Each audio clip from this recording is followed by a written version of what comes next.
So we're going to be looking at one of my favorite subjects. It's UK house prices and why they will go down if there are no jobs. The last time UK house prices went down, I showed this in my last video. This is the mixed adjusted house price index. So this is the average house prices from 1980. You can see they went down in the late 80s and the early 90s. Now, why would they have gone down? And why is this important? This only goes up to 2013, but trust me, this goes up higher. Why would they go down in 2021? Well, let's look at the facts. So housing, it's the largest non-financial asset class in the UK. Its net value has passed the 5 trillion mark in 2014. About 30% of homes are owned outright by their occupants, and 40% are on a mortgage. So needless to say, prices are very dependent on whether or not people are employed because they have to pay these mortgages. It's incredibly important that the government keeps an eye on this because it is the largest non-financial asset class in the UK. Now, why are house prices going up?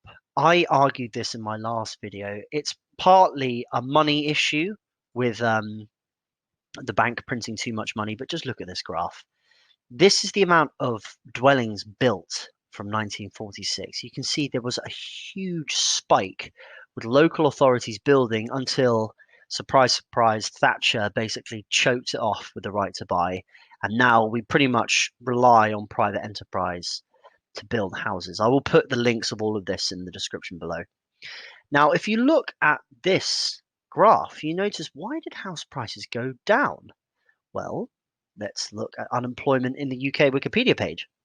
Increases in the inflation rate towards the end of the 80s led to increasing interest rates, and another recession began in 1990.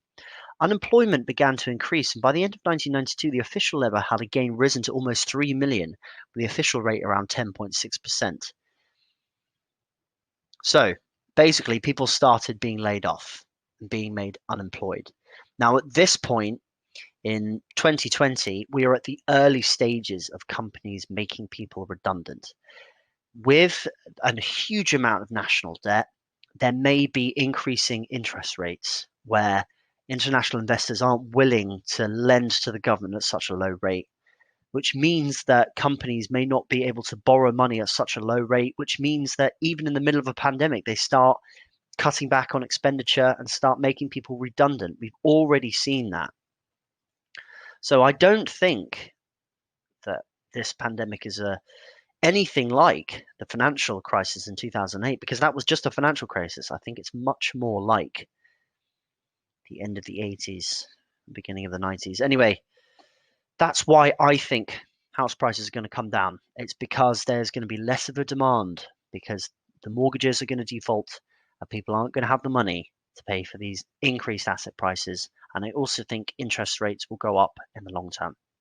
So I hope you guys enjoyed. Please like and subscribe and let me know what you want to see. I'm happy to answer any questions in the comment section, and I will see you guys in the next video.